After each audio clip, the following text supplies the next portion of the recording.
नमस्कार। आज के एकमात्र उपलक्ष 24 नवेम्बर, যেটার জন্য প্রতি বছর পৃথিবীর বিভিন্ন প্রান্তে তাৎপর্য উৎসাহী মানুষ বোঝবার চেষ্টা করেন। বোঝবার চেষ্টা করা মানেই আবার একটা ধাক্কা আমাদের প্রকৃতির মধ্যে, চেতনার মধ্যে আবার একটা গতি। তো সেটার সাথে আজকে আমি জানলাম, গৌতম আমাকে বললো আপনাকে বিষয় বলে দেওয়া হবে। আমি বিষয়টা দেখলাম। কনভেনশনালি আসলে আমরা আমাদের মানুষের প্রকৃতি, আমরা সব কনভেনশন করে ফেলি। এটা কোনো ব্যক্তি বিশেষের দোষ না, এটা প্রকৃতি। মাও বারবার আমাদের সতর্ক করেছে। তার ব্যালকনি থেকে সমাধির দিকে তাকিয়ে তাকে বলতে হয়েছে আবার একটা ধর্ম হচ্ছে। তখন কি বেদনা বোধ হয় যে বারবার আমাদের হাতে পড়ে যুগে যুগে সেই সব অবতারদের মুখনিসৃত বাণী, তাদের জীবন আমাদের হাতে পড়ে ধর্ম হয়েছে।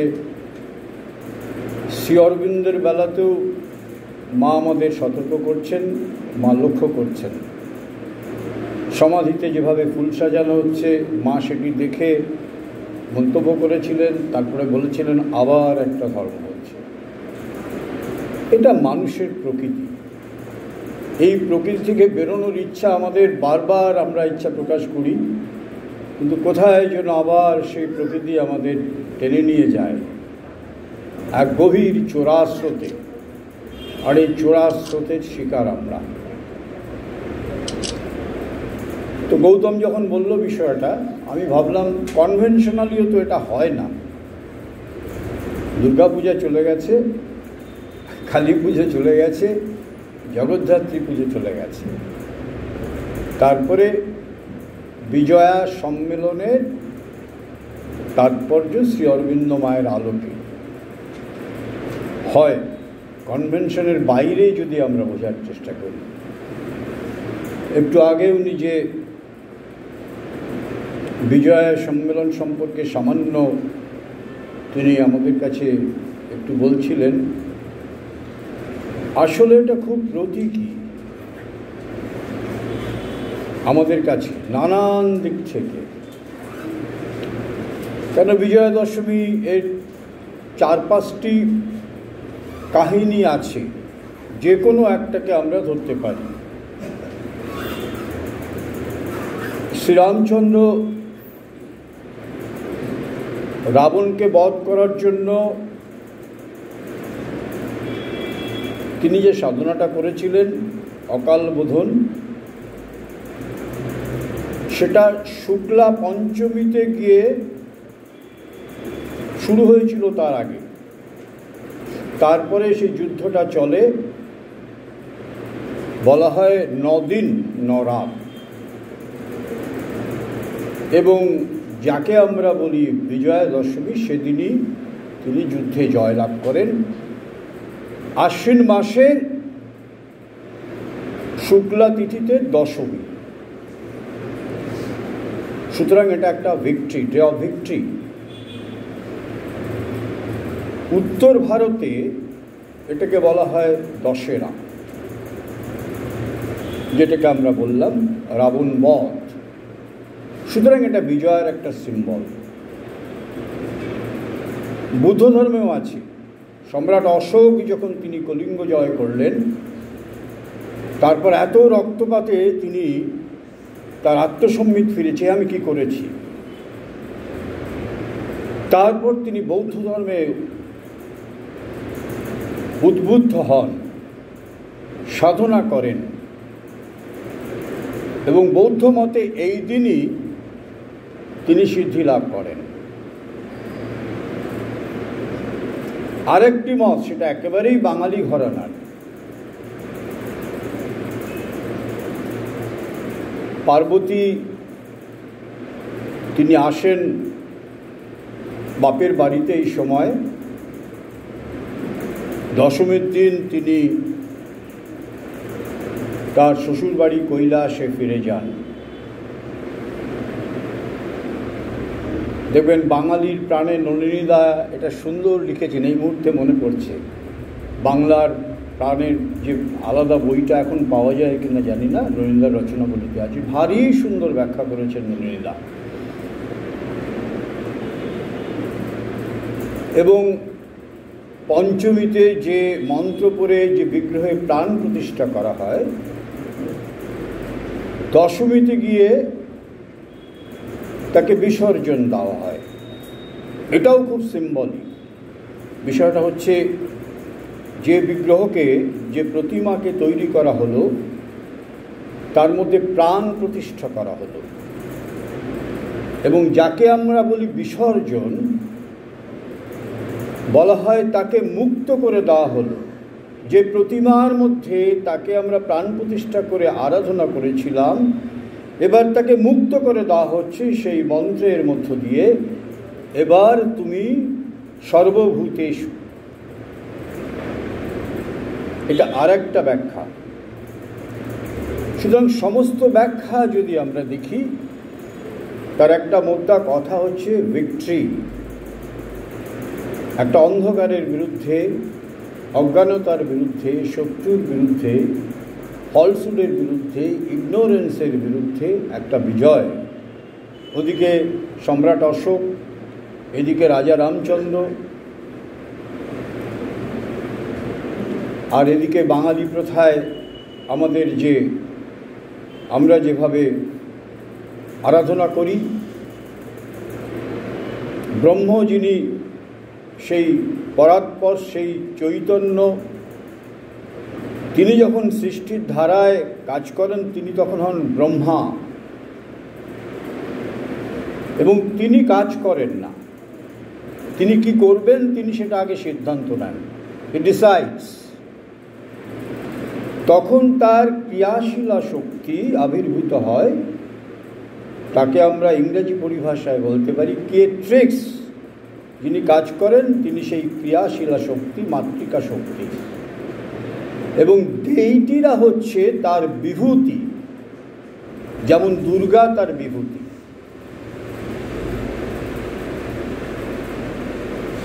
এবং তিনি এই সৃষ্টির জগতে তিনি কাজ করেন।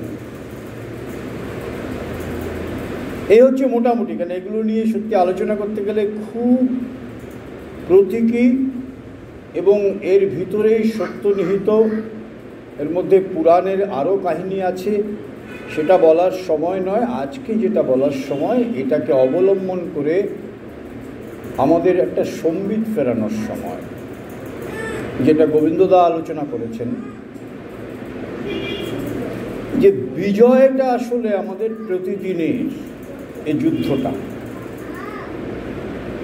এই যুদ্ধটা কিন্তু আমাদের প্রতিদিনের, কিন্তু আমরা বিস্মৃত হই। এই যুদ্ধের আমাদের প্রতিদিনের যে নিরন্তর সংগ্রাম, সেটাতে আমরা বিস্মৃত হই। বিস্মৃত হওয়ার অনেক কারণ, বাইরের পরিমণ্ডল, বাইরের প্রভাব, বাইরের কালেকটিভ আনকনশাস, এটাকে শ্রী অরবিন্দ বলেছেন। ভুলিয়ে দেওয়ার অফুরন্ত উপাদান, আত্মীয়তার এই পরিমণ্ডল, পরিবার চেতনার পরিমণ্ডল, যা আমাদের ভুলিয়ে দেয়, শুধু আমাদের স্মরণ করিয়ে দেয় 1 ঘন্টা 2 ঘন্টার আলোচনায়। বাকি সময় আমরা যখন এখান থেকে অটোতে চলে যাব, বাজারে চলে যাব, বাড়িতে চলে যাব, নানান রকম সোশ্যাল রিলেশনের মধ্যে আমরা খেই হারিয়ে ফেলি। নিরন্তর তার মধ্যেও যে একটা যোগসূত্র রাখার যে নিরবচ্ছিন্ন সাধনা বলি, অনুশীলন বলি, যাই বলি না কেন, এটা কিন্তু জোশ না থাকলে হয় না। আমরা গোদা বাংলায় যেটাকে বলি জোশ, এবং সেই জোশটা আসে কোথা থেকে? সেটা আমাদের প্রাণিক সত্তা থেকে। ইন্সপিরেশনটা আসবে আমাদের অন্তঃচেতনা থেকে, আমাদের অন্তরাত্মা থেকে। আর তাকে উৎসাহ দেবে যে শক্তিটা, সেটা হচ্ছে আমাদের প্রাণিক সত্তা। শ্রী অরবিন্দ যাকে বলেছেন ভাইটাল বিং, বলছেন এটা না হলে কোনো কাজই হবে না। না একেবারে আটপৌরে জীবনেও কোনো কাজ করা সম্ভব, জড় জীবনেও না, বৈষয়িক জীবনেও না, চরম উৎকর্ষতার জীবনের ক্ষেত্রে এই জোশটা সবসময় লাগে। এখন এই জোশটার নানান ধরন আছে, নানান চেহারা আছে, নানান ফর্ম আছে। একেবারেই স্বার্থবুদ্ধি চালিত যে সমস্ত লাভ লোকসানের হিসাব, রক্ত মাংসের কে ঘিরে যে বাসনা কামনা, সেখানেও জোশ, একই জোশ। সেই জোশে একজন অশিক্ষিত একটি ছেলে, ক্লাসের লাস্ট বেঞ্চার, সে প্রমোটারি ব্যবসা করে সে একটা বড় আইএফএস অফিসারদের চেয়েও 10 গুণ মাইনে পায়, 10 গুণ সে ব্যবসা আর্ন করে, উপার্জন করে, সেটাও তার জোশ। আবার একজন সমস্ত জাগতিক মোহ বাসনা প্রভাব উপেক্ষা করে নিরন্তর সে নিবিষ্ট চিত্তে সে তার গবেষণাগারে সে গবেষণা করে, হাজার ব্যর্থতা সত্ত্বেও। সে গবেষণা সে সঙ্গীতে হতে পারে, বিজ্ঞানে হতে পারে, পরিবেশে হতে পারে, সাহিত্যে হতে পারে, সঙ্গীতে হতে পারে, সবটাতেই জোশ। কিন্তু আমার কোয়ালিটি অফ জোশটা কী, সেটার উপর নির্ভর করছে আমার হয়ে ওঠা। আমি কি প্রজেক্ট করছি আমার পরিমণ্ডলের সামনে, আমার প্রতিষ্ঠানের সামনে, আমার কমিউনিটির সামনে। এটা একটা নিরন্তর লড়াই। আর এই নিরন্তর লড়াইকে ভুলিয়ে দেওয়ার পক্ষে আমাদের প্রকৃতি যথেষ্ট। আমাদের যে প্রকৃতি আমরা প্রত্যেকে ক্যারি করছি, সেটা যথেষ্ট ভুলিয়ে দেওয়ার পক্ষে। আমরা বহন করছি আমাদের দেহজ প্রকৃতি, যেটা শ্রী অরবিন্দের পরিভাষায় বলে ফিজিক্যাল কনসিয়াসনেস, ফিজিক্যাল নেচার। তার আবার একটা মন আছে। আমাদের সকলের পরিচিত আমাদের প্রাণজ প্রকৃতি, প্রাণজ সত্তা, যেটার জন্যেই আমাদের আজকে এই বেঁচে থাকা, আমাদের প্রেরণা, সব কিছু। সেটা হচ্ছে মানুষের আবেগ, উৎসাহ, বাসনা। বাসনার নানান স্তর আছে। সেটারই ঊর্ধ্ব রেতা যে স্তর, সেখানে এসে তখন তাকে বলি বিশুদ্ধ আস্পৃহা, for a higher life, for a transcendental life. নিজেকে ছাড়িয়ে ওঠা, নিজেকে রিক্রিয়েট করা, নিজেকে রিমোল্ড করা, নিজেকে রিকাস্ট করা, এটাও সাধনা। তারপর আর একটা বাধা হচ্ছে আমাদের মন। যে মন নিজের ঘরে নেই। বিবেকানন্দের সেই খুব প্রিয় গান, মন চলো নিজের নিকেতনে। আমরা অনেকেই করি, অনেকেই জানি, কিন্তু নিজের নিকেতনে ফেরার যে চেষ্টা, দিনান্তে বা দিনের মধ্যে সজাগ থেকেও নিজের মনের ভিতরে থাকা, সমুদ্রের জলধির মতো। সমুদ্রের জলধি আমাদের কি শিক্ষা দেয়, সেটা যদি প্রতিদিন আমরা স্মরণ করি, স্মৃতি আমাদের অনেক সাহায্য করতে পারে। পণ্ডিচেরির বঙ্গোপসাগরের সামনে যখন বসি, সমুদ্রের ঢেউগুলো ওঠে আবার মিলিয়ে যায়।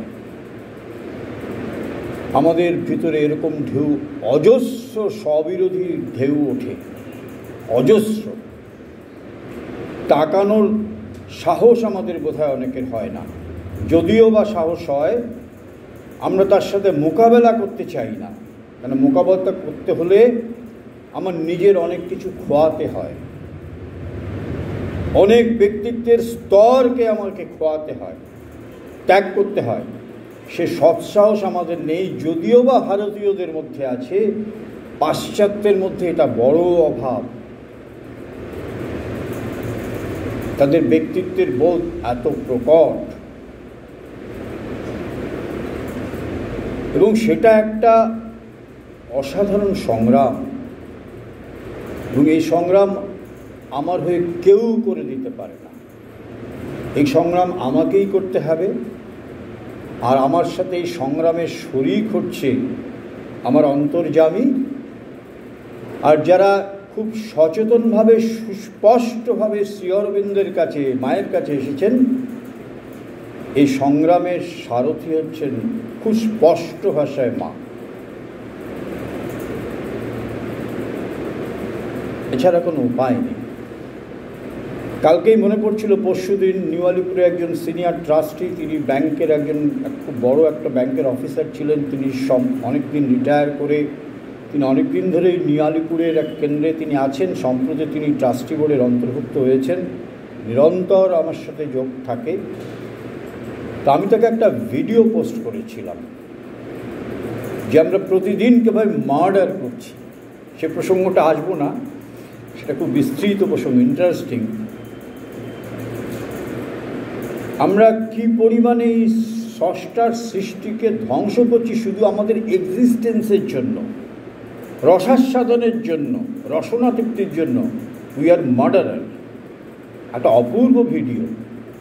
তো সেটা যখন তাকে পাঠাই, তিনি আফসোস করে লিখছেন যে আমি তো পারছি না এর থেকে মুক্ত হতে, বুঝতে পারছি। আমি বললাম সবাই একই জায়গায় আছি আমরা, আপনার নিরুৎসাহ হওয়ার কিছু নেই। হোয়াটসঅ্যাপে চ্যাট হচ্ছে, আর নিরন্তর মাকে বলি। এবং কি হয় এগুলো বলা উচিত না, বললে পরে এগুলো অনেক নষ্ট হয়ে যায়।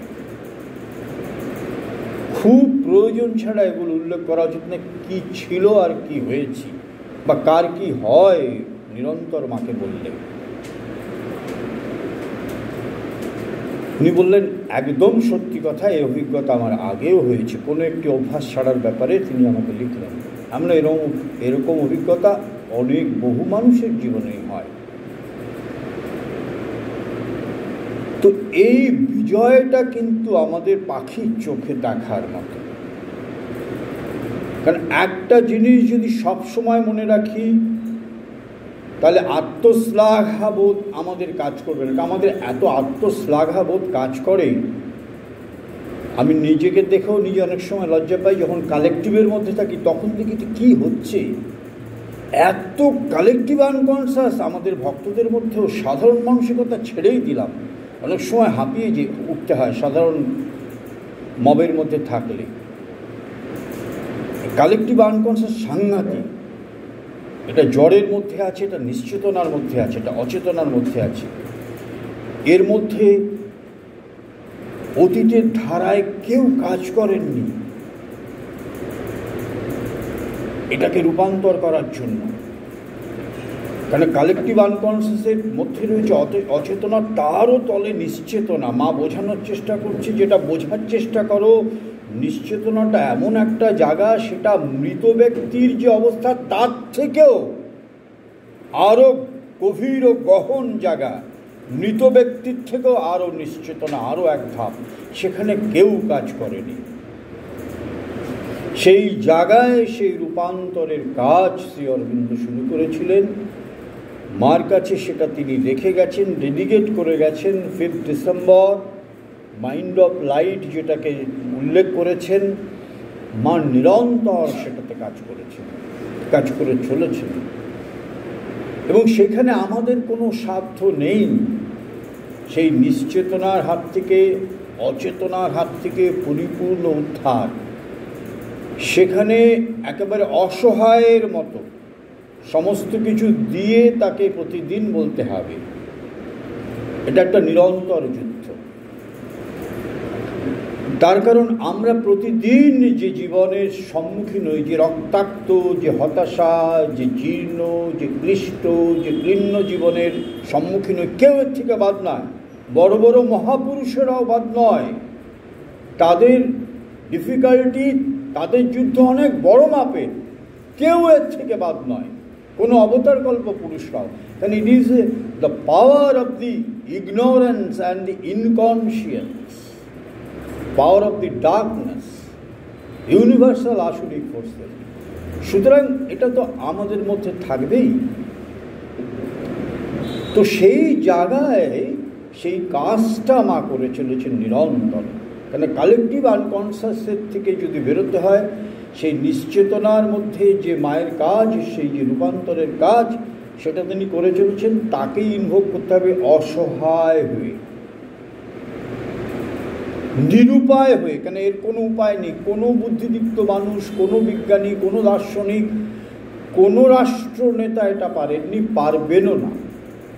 পৃথিবীকে বদলানোর চেষ্টা বহু যুগে হয়েছে, জড়বাদী দর্শনে হয়েছে, অধ্যাত্মের পথে হয়েছে, কেউ পারেননি।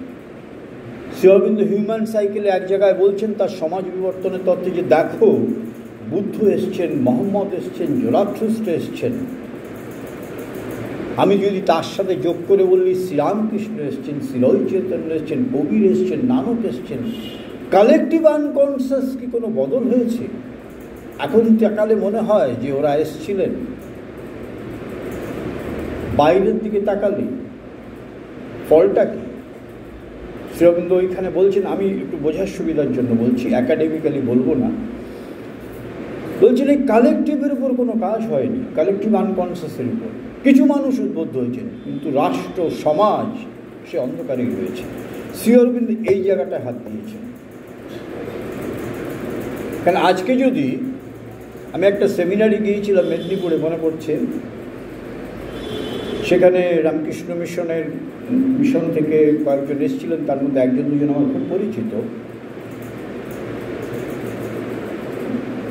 একজন, তিনি সম্প্রতি বহুদিন অবসরপ্রাপ্ত বঙ্গবাসী কলেজের অধ্যাপক। তিনি বলছিলেন এখন যে অবস্থা, তাতে ভীষণ কয়েকজন অবতার, ওই রকম অবতার কল্প পুরুষদের আসা দরকার।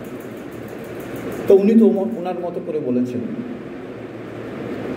তা আমি একটু স্পর্ধা নিয়ে যখন আমার পর্বটা এলো, আমি বললাম, সরি টু সে, যদি শ্রী অরবিন্দের শিক্ষা আমরা বুঝে থাকি, অন্তত কনসেপচুয়ালি, ইন্টেলেকচুয়ালি, জীবন দিয়ে অনেক পরের কথা, তাহলে একসাথে 1 ডজন অবতার হলেও হবে না।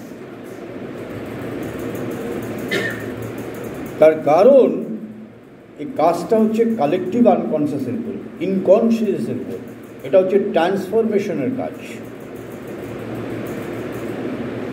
এই কাজটা শ্রী অরবিন্দ যে শুরু করেছিলেন, তিনি যে নিরন্তর করছেন, তার সূক্ষ্ম জড়ের দেহে মা 13 নম্বর ভলিউমে অরোভিল চ্যাপ্টারে একটা শেষের দিকে বারবার বলছেন, শ্রী অরবিন্দ প্রতিদিন আমাকে খুঁটিনাটি বিষয়ে গাইড করছেন। তাতে আমরা বুঝতে পারি শ্রী অরবিন্দ একইভাবে কাজ করছেন পৃথিবীতে যতদিন না পরিবর্তিত না হয়। অন্তত অরোভিল চ্যাপ্টারটা পড়ে এটা আমাদের কিন্তু বোঝার খুব অসুবিধা হওয়ার কথা নয়। প্রতিদিন খুঁটিনাটি বিষয় নিয়ে তার সাথে আলোচনা হচ্ছে। 68 সালের কথা বলছি, শ্রী অরবিন্দ দেহ রেখেছেন 50 সাল। 18 বছর পরে শ্রী অরবিন্দের সাথে কনভারসেশন হচ্ছে নিয়মিত, এবং শ্রী অরবিন্দ প্রিজাইড করছেন।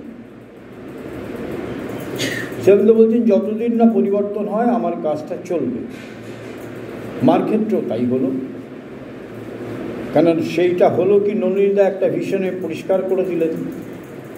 আশ্রম সম্পাদনায় যতগুলো পত্রিকা আশ্রম থেকে প্রকাশিত এবং এখানে প্রকাশিত, সবগুলোতেই নলিনীদা সেই ছোট্ট ভিশনটা বিভিন্ন ভাষায় প্রকাশিত হয়েছিল। এটা হচ্ছে, আমার মেমারি যদি, আমার স্মৃতি যদি খুব ভুল না করে, 76 বোধ হয়, আই মে বি রং, স্মৃতি সবসময় এখন সাহায্য করছে না। তো নলিনীদা সেই ভিশনটা লিখলেন যে দেখো, মার কাছে মোদ্দা কথা হচ্ছে, তিনি সেই ভিশনে বলেছেন, মা আমার কাছে এসেছিলেন সেই নতুন সোনালী দেহ নিয়ে, যেটা সুপ্রামেন্টাল বডি। তিনি এসে প্রত্যয় দিয়ে বলছেন, এই দেখো আমি এসেছি, আমি সেই মা, আরও জীবন্ত, মানে মোর দ্যান ফিজিক্যাল, একই মা, আরও জীবন্ত। তোমরা তোমাদের সাধনা নিয়ে, তোমাদের উন্নতি নিয়ে তোমাদের এই উদ্বিগ্নতা কেন, আমি একটু বুঝিয়ে বলছি। সমস্তটাই আমার উপর ডিপেন্ড করো, কাজটা তো আমি করব, যেটা মা বইয়ে আছে, যেটা একটু আগে ওই মেয়েটি পড়ল। সাধকও তিনি, সাধনাও তিনি। এই নিরন্তর যুদ্ধটাতে তিনি আছেন। আমাদের একটা কাজ, সেটা হচ্ছে চেষ্টাটা। চেষ্টা ছাড়া আমাদের কিছু করার নেই। সেই চেষ্টাটা হচ্ছে উৎসাহ। উৎসাহে ভাটা পড়লে হওয়ার নেই। নিজের দিকে তাকাবার ইচ্ছা না থাকলে কিছু করার নেই। যদি ভেবে থাকি আমি ভালো একটা পত্রিকা আজকে টানা 14 বছর, তার আগে 10 বছর করেছি, আমার তাতে আত্মতৃপ্তি। আমার যদি ধারণা থাকে আমি ভালো বলতে পারি, তাতে আমার বেশ সেলফ কমপ্লাসেন্স। আমি যদি ভাবি আমি লিখতে পারি, আমার তাতেই সেলফ কমপ্লাসেন্স। কোনো আপত্তি নেই, থাকতে পারি। সে আত্মতৃপ্তিতে অবাধ স্বাধীনতা রয়েছে ভগবানের, কোনো বাদ তিনি সাধবেন না। অফুরন্ত তার ধৈর্য। আর মায়ের কথা যদি বলে, মহাসরস্বতী চ্যাপ্টারে আছে, অফুরন্ত ধৈর্য তার।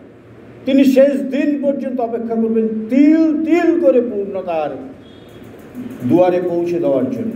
মহাসরস্বতীর চ্যাপ্টারটা খুব সিম্বলিক, আমাদের প্রকৃতিতে তিনি কীভাবে কাজ করেন। কিন্তু তার পরিণামটা যেটা ফেস করব, সেটার জন্য তিনি দায়ী নয়। তিনি আবার তুলতে চাইলে, আবার রক্তাক্ত হব, আবার যদি নিজের প্রকৃতিতে থাকতে চাই, পরিণামের জন্য আমি দায়ী। আমার গড়া যে প্রকৃতি, তার দ্বারা আমি যে চলছি, ইটস এ পারপেচুয়াল স্ট্রাগল। এবং এই স্ট্রাগলটার সার্থকতা একটাই, যে এই জন্যে আমাকে পাঠানো হয়েছে। তো খুব র্যাশনালি যদি ভাবি, আমি তো জানেন, অনেকে যারা আমাকে চেনেন, আমি ভীষণ নিয়তির নিয়ে কাজ করতে ভালোবাসি। আমি প্রচুর ওয়ার্কশপ করি অল্প বয়সী ছেলেমেয়েদের নিয়ে। আমি বলি, দেখ, খুব র্যাশনালি ভাব। আধ্যাত্মিকতা, ধর্ম নিয়ে অনেক প্রশ্ন, অনেক অনীহাতদের আছে। কিন্তু একটা জিনিস ভাব, একটা কনসাসনেস, যাকে কোনোদিন ডিফাইন করা যাচ্ছে না, যাকে আমরা ভগবান বলি। ভগবান একটা শব্দ, সে খায় না মাথায় দেয়, সেটা নিয়ে আমাদের আজ পর্যন্ত কেউ ডিফাইন করতে পারেনি। কিন্তু এক পরাৎপর চেতনা, সেটাকে ডিফাইন করা যাচ্ছে না। তার আদি নেই, অন্ত নেই, তার কাল নেই, তার স্পেস নেই, টাইমলেস, স্পেসলেস। কিন্তু সে একটা শক্তি। কোনোদিন একটা এই নামহীন রূপহীন বিশ্বে হঠাৎ করে একদিন জ্বরের আবির্ভাব হয়েছিল, ভেবে দেখ। সেই জ্বরের কত কাণ্ড, লক্ষ লক্ষ কোটি কোটি বছর বিবর্তনের ফলে দেখ আমাদের আশা। তাহলে কোথাও কি একটা গ্র্যান্ড প্ল্যান নেই? Is there no grand plan? এটা পারপেচুয়াল একটা যে এভলিউশন হচ্ছে, এটা তো মেকানিক্যাল নয়, যন্ত্রবোধ নয়, জড়বাদীরা যেটা বলেন। It's a matter, it's a mechanical. No, there is a definite grand plan. নাহলে থেমেই থাকতাম আমরা, পশুতেই আমাদের শেষ ছিল, পশুর পরে আমাদের আশা হতো না। Is there no grand plan?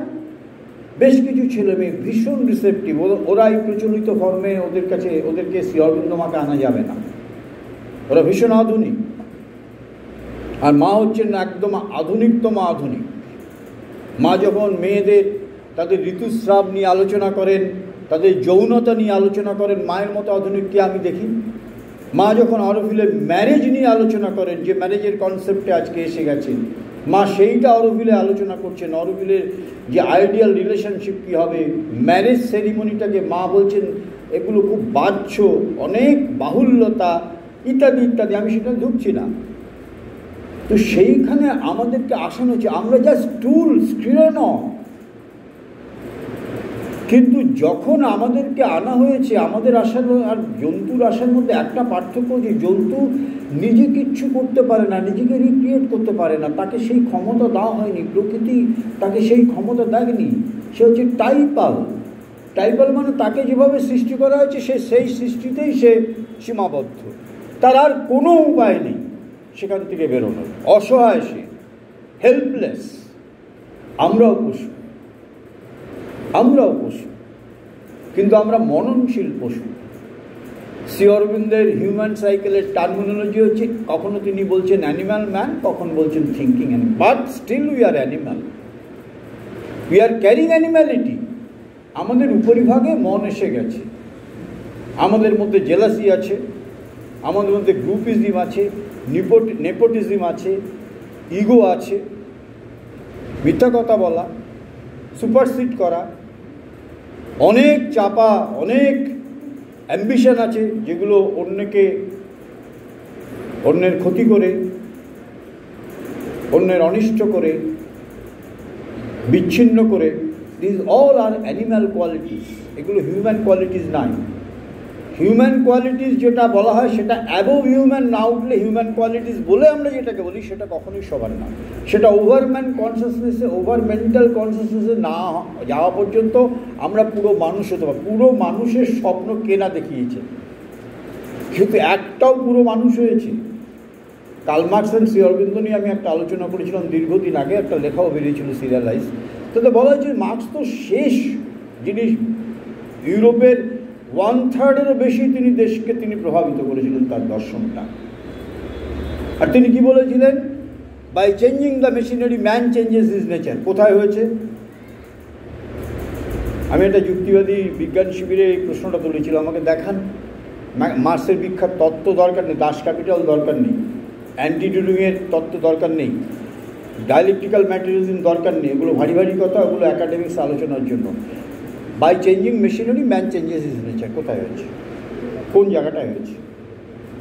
আমি লেট হিস্ট্রি জাজ বলে ব্রোডাভের একটা বিখ্যাত বই গর্বাচেভের পরে বেরিয়েছিল, আমাদের বুক ফেয়ারে বেস্ট সেলার হয়েছিল এবং অল থ্রু ওয়ার্ল্ডে সেটা one of the best seller book, let history জাজ জন ব্রোডাভের। তিনি একজন কমিউনিস্ট, তিনি আফটার গর্বাচভ পোস্ট গ্লাসনস্টের পর তিনি লিখেছিলেন, অসাধারণ বই।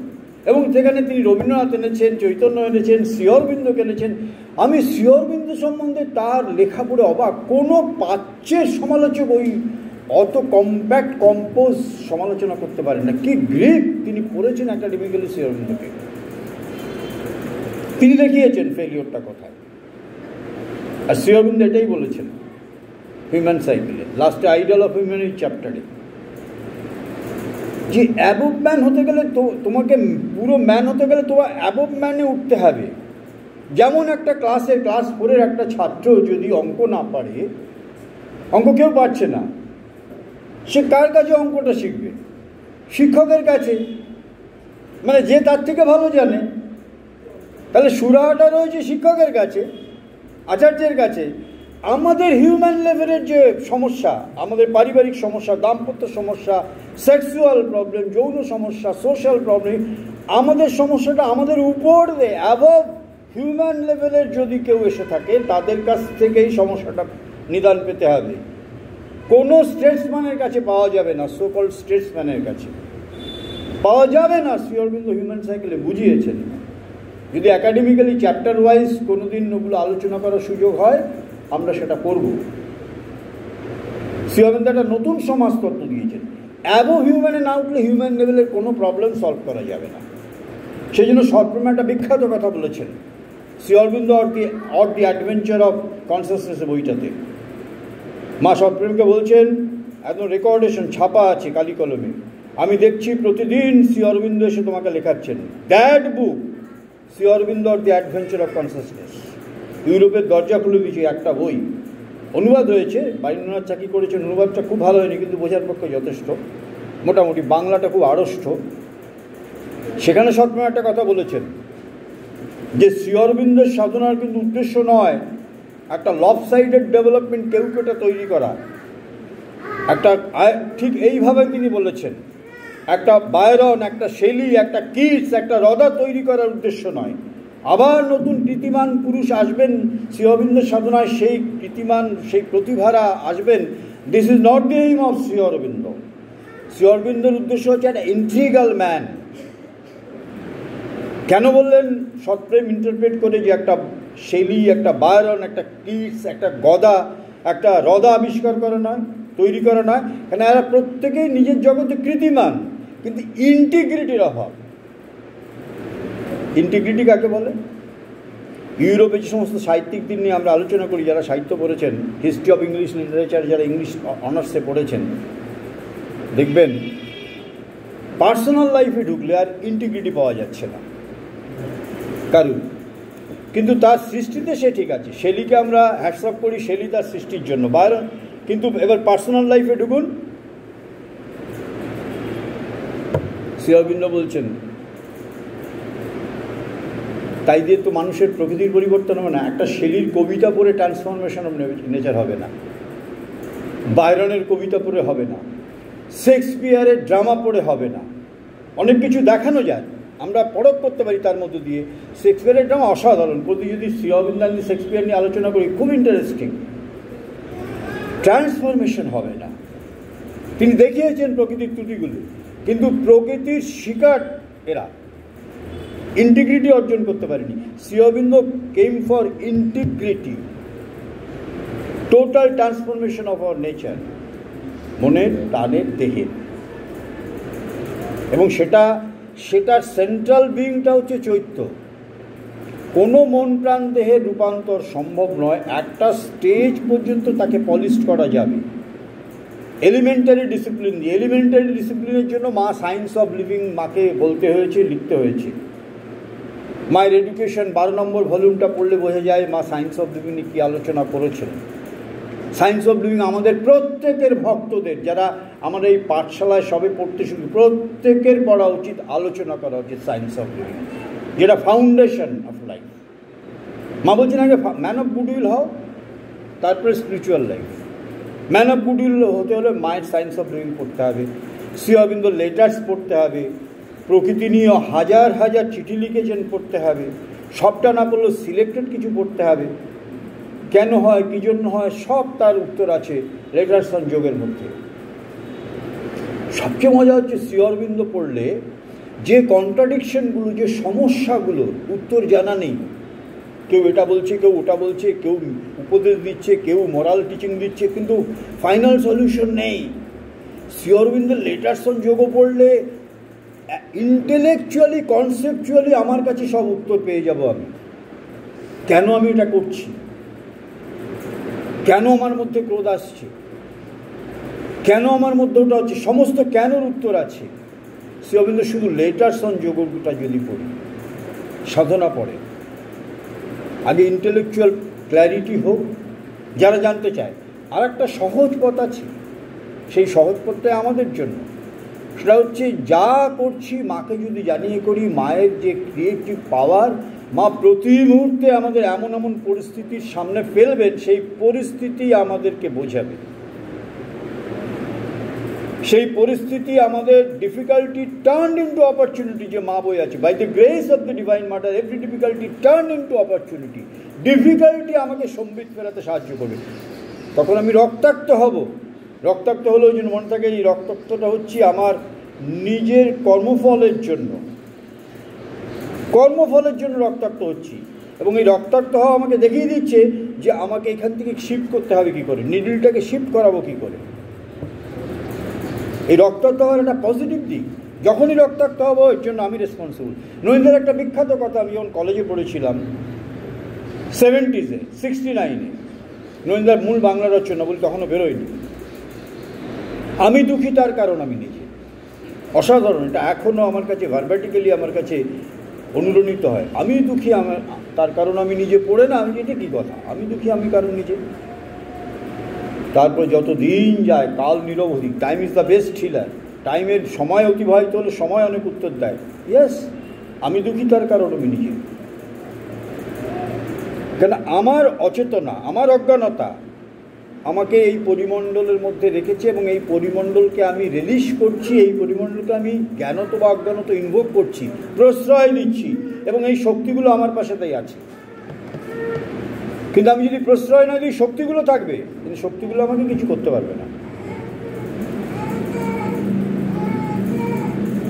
আমি রেজিস্ট্যান্ট হয়ে যাব। মা বলছেন তুমি মনে করো না তুমি স্পিরিচুয়াল হলে তোমার সব পাল্টে যাবে, পৃথিবীতে দুঃখ থাকবে না। মা বলছেন একদম না, সব থাকবে, পৃথিবীটা এত তাড়াতাড়ি পরিবর্তন হবে না। তোমার দৃষ্টিভঙ্গি পাল্টে যাবে, তোমার চেতনা পাল্টে যাবে, তোমার তার থেকে কি করতে হবে সেই বোধটা পাল্টে যাবে। You will be resistant. অর্থাৎ পাকাল মাছের মতো কাদা আছে, কাদা তোমার গায়ে লাগছে না। দুঃখ আছে, দুঃখ তোমাকে আহত করছে না। দুঃখ যদি না পাবে তো দুঃখ তোমার খুঁজবে কিসে? রবীন্দ্রনাথের বিখ্যাত লাইন। আর দুঃখ ছাড়া কোনো জীবন হয় না। দুঃখকে আমরা ইনভাইট করব না, কিন্তু প্রত্যেকটা দুঃখ আমাদের কাছে, প্রত্যেকটা প্রতিকূল পরিস্থিতি, প্রতিরোধ, যা পছন্দ করি না তা আমার ঘাড়ের মধ্যে আসবে। খুব সিগনিফিক্যান্ট, আমি দেখেছি, আমি যে জিনিসগুলোকে ভয় পাই সেই জিনিসগুলো আমার ঘাড়ে আসে। ছোটোবেলা থেকে দেখেছি, শ্রী অরবিন্দ পড়ার পরে, হ্যাঁ, ছোটোবেলা থেকে যেগুলো ভয় করতাম সেগুলো আমার ঘাড়ে এসছে। যেদিন থেকে ভয় পাবো না সেদিন থেকে আস্তে আস্তে ওগুলো ছাড়বে আমাকে। যত ভয় পাবো ততগুলো আসবে। কেন আমি যখনই ভয় পাচ্ছি অবচেতনের নেগেটিভ ফোর্সগুলোকে ইনভোক করছি। আর মা বলছেন, আমি দেখছি তোমার এই নেগেটিভ থিঙ্কিং তোমার ভিতরে সাটল হোল তৈরি করছে, সাটল হোল, এবং সেটা সাটল লেয়ার দিয়ে মাইক্রোবসগুলো, অ্যাডভার্স ফোর্সেসগুলো পেনিট্রেট করছে, ঢুকছে। আমি দেখছি, মা লিখছেন ভার্বেটিক্যালি, তোমার প্রত্যেকটা নেগেটিভ থট, প্যাসিভিটি, ডিপ্রেশন, হতাশা, ক্ষোভ, এগুলো হচ্ছে সমস্ত নেগেটিভ। এগুলো কালেকটিভ আনকনসিয়াস, ইনকনসিয়েন্স থেকে আসে, আনকনসিয়াসনেস থেকে আসে, ফিজিক্যাল মাইন্ড থেকে আসে। ফিজিক্যাল মাইন্ড কি? যেটা ছাড়াতে চাই অথচ ছাড়াতে পারছি না। রবীন্দ্রনাথের গানে আছে, ছাড়ায় যেতে চাই, বলো, জড়ায় আছে বাধা। Beautiful example. ওই জন্য অনির্বাণজি সাহিত্য যদি কেউ পড়েন, বাংলা রচনার শ্রেষ্ঠ। রবীন্দ্রনাথকে যে কী স্থান দিয়েছেন অনির্বাণজি, সেই জন্য শ্রী অরবিন্দ বলছেন, you are the same way fairer, same way fairer.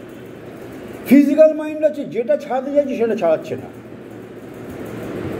Physical mind সেই নস্টালজিক, সেই পুরনো কাসন্দি ঘাটবো, সেই অতীতের দুঃখকর স্মৃতিকে টেনে আনবো, এমনকি সুখকর অতীতের স্মৃতিকেও টেনে এনে চর্বিত জন্ম রিলিশ করব। মা বলছেন, এমনকি সুখকর স্মৃতিকেও তোমার নস্টালজিকভাবে তোমার রিলিশ করা উচিত না, কারণ তোমাকে কনফাইন করে রাখবে ওর ভিতরে। কোনো অতীতের সুখী, কোনো অতীতের সাফল্যই যথেষ্ট না। সামনের দিকে তাকিয়ে যদি তুমি প্রোগ্রেস করতে চাও, কোনো অতীতই যথেষ্ট নয়। সুতরাং নস্টালজিক নেগেটিভ অর্থও আমাদের হওয়া ক্ষতিকারক, পজিটিভ অর্থ, কারণ পজিটিভ অর্থও যদি আমি পুরনো অনেক সুখকর স্মৃতিকে টেনে আনি, বারবার রিলিজ করি, আমার প্রোগ্রেসের ক্ষেত্রে সেটা বাধা, আমাকে ওইখানেই রাখবে একটা সার্কেলের মধ্যে। This is physical mind.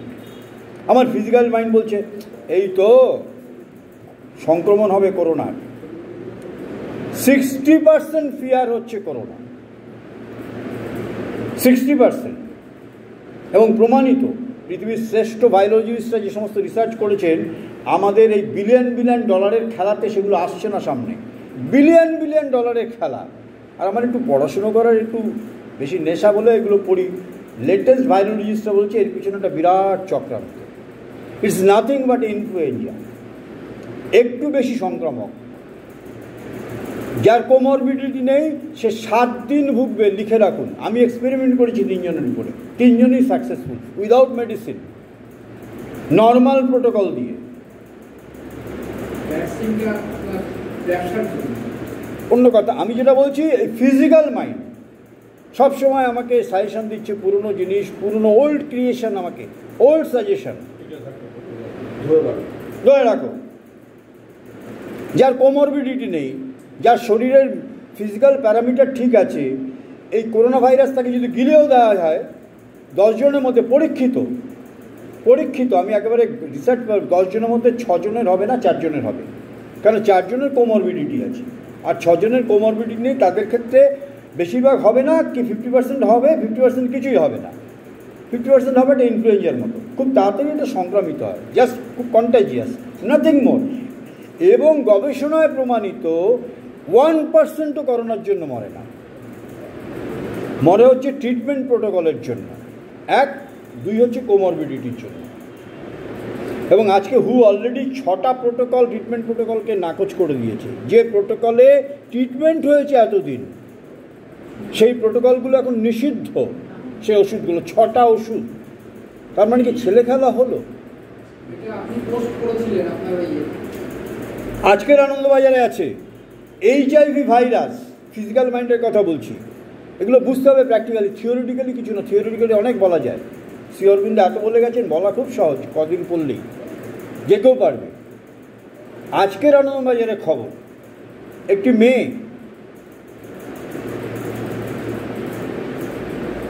মাঝবয়সী, তার এবং তার স্বামীর HIV হয়েছিল, স্বামী মারা গেছে, তার ট্রিটমেন্ট প্রোটোকলে সে আছে আন্ডার কন্ট্রোল HIV, কিন্তু সে হঠাৎ দীর্ঘদিন ওষুধ বন্ধ করে দেয়। HIV ট্রিটমেন্টের যে প্রোটোকল, খাবো না, অনেক কয়েক বছর, আজকের কাগজে আছে। তখন আমার মার কথা মনে পড়ছে, মার অ্যাজেন্ডাতে যে এক্সপেরিমেন্টগুলো 58 থেকে 73 পর্যন্ত, মে মাস পর্যন্ত রেকর্ডের আছে অ্যাজেন্ডাতে, তার কথা বলি আমার তখন মনে পড়ছে সমস্ত জিনিসগুলো। নোটসন্দি হয়েছে, এটা মায়ের ভলিউম, যেটা মায়ের রচনাবলিতে আশ্রম প্রকাশন, নোটসন্দি হয়েছে অনেক আছে। বিজ্ঞানীদের কাছে বিস্ময় এটা, আজকে আনন্দবাজার পড়ে দেখবেন।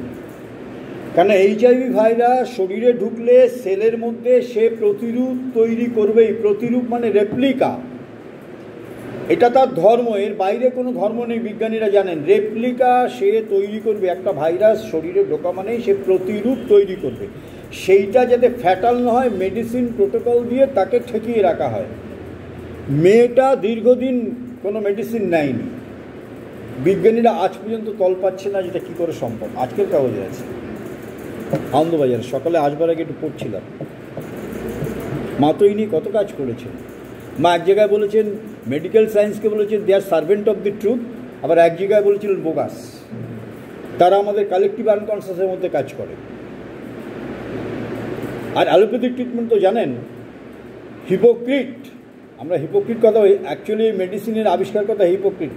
কোথা থেকে এসেছি, কীভাবে সেটা একটা খুব ইন্টারেস্টিং আলোচনা। সেই ইতিহাস শুনলে অর্ধেক লোক এই প্রোটোকল চিকিৎসার মধ্যেই যাবেন না। তখন আমাদের ভারতীয় আয়ুর্বেদ চিকিৎসা, হোমিওপ্যাথি চিকিৎসার দিকেই মন ঘোরাতে পারতে হবে।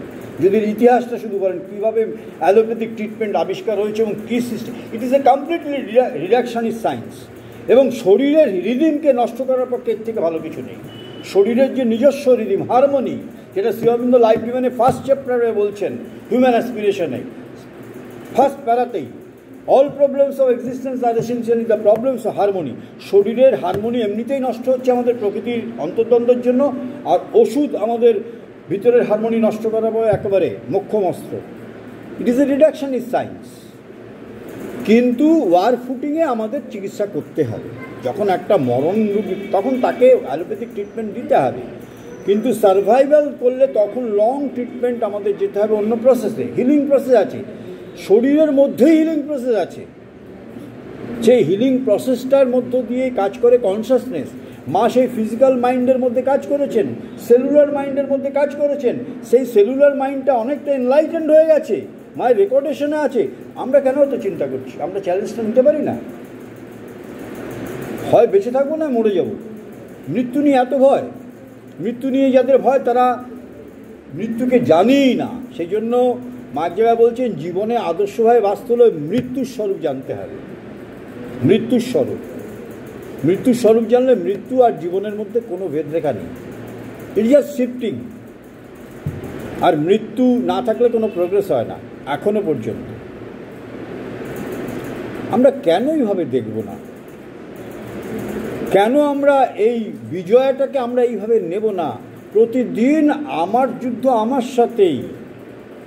আমার দীর্ঘদিনের যে লক্ষ লক্ষ কোটি বছরের যে অ্যানিম্যালিটিকে আমি বহন করে এনেছি, যেটা আমার মধ্যে রয়েছে জন্মসূত্রে, আমার আনকনসিয়াসের মধ্যে রয়েছে, ইনকনসিয়াসের মধ্যে রয়েছে, আমার ফিজিক্যাল মাইন্ডের মধ্যে রয়েছে, আমার লোয়ার ভাইটাল বিইংয়ের মধ্যে রয়েছে, নিম্ন প্রাণিক চেতনার মধ্যে রয়েছে, আমার ডিভিসিভ মাইন্ড কনসিয়াসনেসের মধ্যে রয়েছে। যে মন কখনো এক করে দেখতে পারে না। শ্রী অরবিন্দ বলছেন পৃথিবীতে বহু চেষ্টা হয়েছে মন দিয়ে সমস্যার সমাধান, মন কখনো এক করতে পারে না, ইন্টিগ্রেট করতে পারে না, ইউনিটি আনতে পারে না।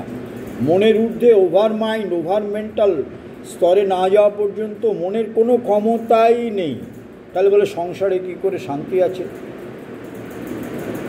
একটা ওয়ার্কশপে আমাকে আলোচনা করতে হয়েছে, এই প্রশ্ন এসছে, আমি সংসারে শান্তি আছে তো? এবার তোমাকে একটা টেস্ট কেস বলছি, তুমি যা বলো তোমার স্ত্রী শোনো, স্ত্রী যা বলো তুমি শোনো। তোমার স্ত্রী হঠাৎ বলল কিছুদিন পরে, আমি তো আগে বিয়ের আগে নাটক করতাম, তো আমাকে একটা নাটকের দল আবার কন্ট্যাক্ট করেছে। শেষ করে দেবো? হ্যাঁ। তো আমাকে এখন সপ্তাহে 3 দিন রিহার্সাল দিতে হবে এবং ফিরবো প্রায় লাস্ট ট্রেন। 1 দিন 2 দিন 3 দিন 4 দিনের দিন স্বামী কী বলে দেখতে হবে। এটাকে বলে ফ্রিডম। এটাকে মা বলছেন কম্প্রোমাইজ। মা আমাদের হিউম্যান রিলেশনকে বলেছেন ইটস এ কম্প্রোমাইজ। মা লাভ প্রসঙ্গে এত আলোচনা করেছেন, আমি চুচুড়া একটা সেমিনার আমাকে যেতে হয়েছে শুধু অনলাভ নিয়ে আলোচনা। মা বলছেন এটা শুধু দেনা পাও না, একটা ব্যবসা, হিউম্যান লাভ। মা সন্তানের ভালোবাসার কথাও বলেছেন। মা বলেছেন বেস্ট সম্পর্ক বলি তো, মা বলছেন তাও নয়, সেখানেও অবচেতনের স্বার্থ আছে। কিন্তু আপাতত এর থেকে ভালো নেই, এটাকে ধরেই এগোতে হবে। ডিভাইন লাভ।